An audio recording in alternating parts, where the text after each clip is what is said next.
guess we're gonna do another one just to show you guys.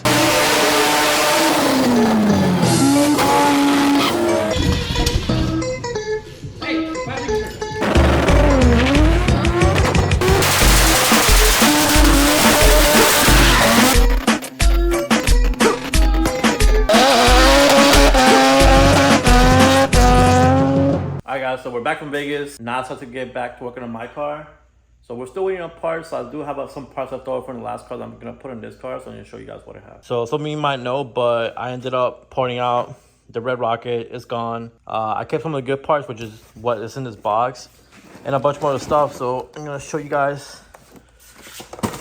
what all we're gonna put from the red rocket into the drift car. First off, literally all the wiring. We built this car in less than a week. We probably had issues with the wiring just because of the way it was. So I'm gonna most likely ditch most of this stuff and rewire all this to fit nicer on the FD. Also, we're putting the Mac 4-port valve. We still have the regulator with the fuel pressure sensor, wideband, CAN wideband. We have the CAN bus and the Elite 2500. It is literally gonna have all the setup for it. It's gonna have everything wired up so it works correctly. So I do have all the safety functions. So I don't end up messing up my engine. Along with that, we got the race pack for it and injectors. I mean, the ECU still has a map for the red rocket, so we could put it on, just run it. We do have a 4-bar map sensor, so we could get spicy with this car. But luckily for me, we do have all these leftover parts that cost a lot of money, so I don't have to spend that money again.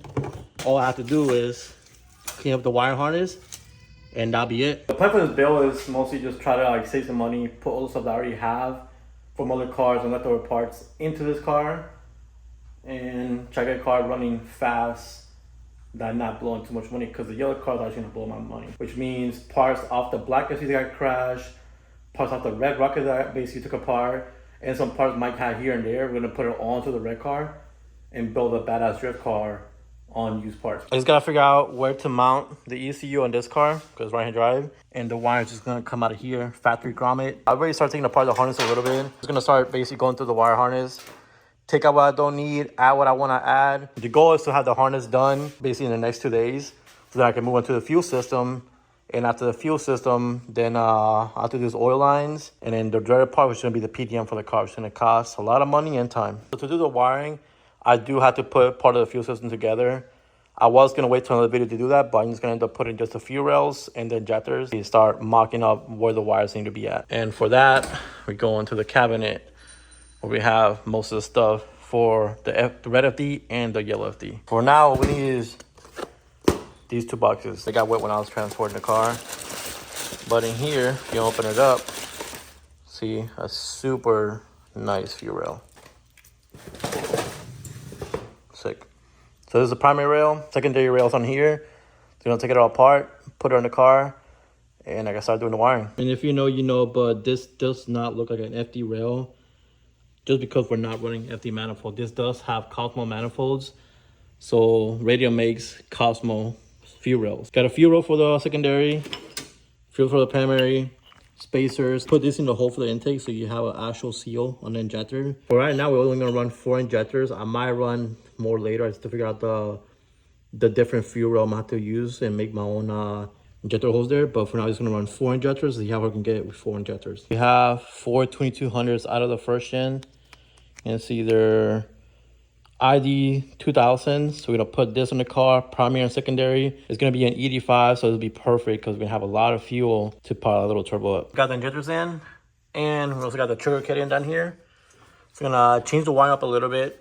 This thing used to have FC crank sensors, and I'm just gonna basically only use one of the wires for one of the shielded wires for the crank now, because it's a Hall effect sensor. Now that that's in, I can basically start running the wires to where I need to go to, trim them to size, and start working the harness. So I went from that big harness basically just to this. So we have the wire here. We had 3 wires here. So one's fuel pressure, oil pressure, and then we're gonna put a flex fuel sensor down here. So all that wiring is for there. This is gonna be for the coils here.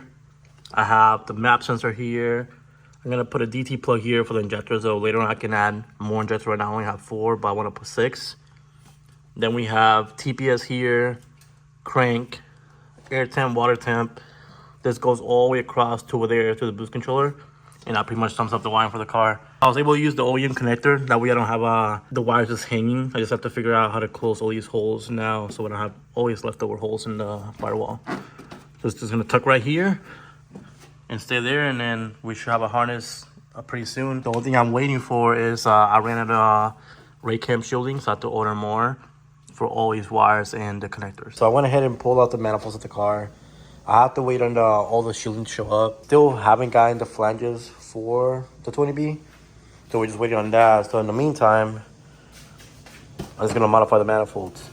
So I just gotta cut off these extra injector holes off of it, pour it nicely, seal it up, cut off all these ports that we're not gonna use, seal it off, and then after that, once the new piping shows up, I ordered the wrong one, modify this for semi-peripheral. Just looking at this, I think I might just be better off just basically just cutting it flat here and just fill in the weld on this side and clean up on this side. I won't have enough space to put it on this on the bandsaw, so I'm about to do this by hand, and then I take off all this paint off first so I can actually weld. The reason someone did this was way back. It used to be in a drag car, but we don't need all these injectors anymore. So seal it up, fix the manifold. No one wanted to buy it because they had this, so I bought it, and I just gotta fix it now, and then it'll be worth money again.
Rough cut. I just gotta get in there by hand and then trim all this with the die grinder, make it look nice, and then weld it.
Okay, so I got it all cleaned up ended up drilling the holes a little bit bigger that I can weld easier to them. So cleaned up that hole, cleaned up these 2 holes,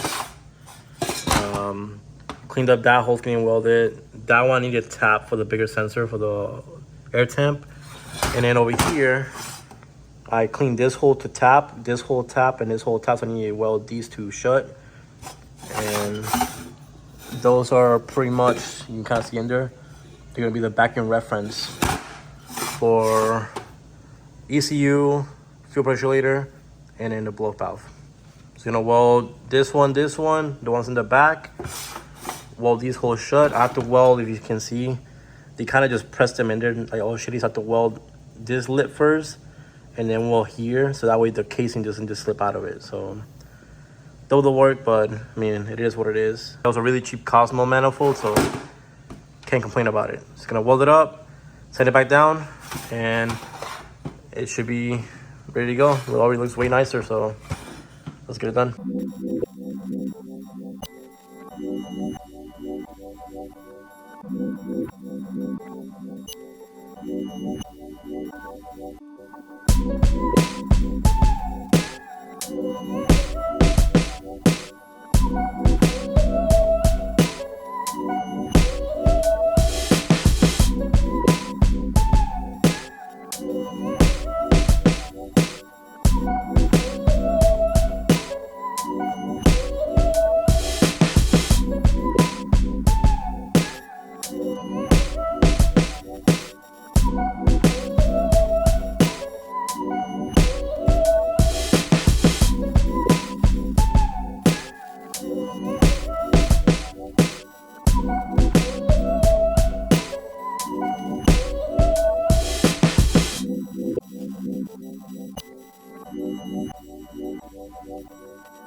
Welded shut, and then took it out. And the back is all welded, gotta clean it out now. I try to basically push as much material as I could down the hole. That way I left with a big ass like gap in the inside. And if you look in there, you can kind of see it's literally perfect. You just gotta touch it up a little bit and should be good to go. But I mean, it looks way better without all that ugly shit on it.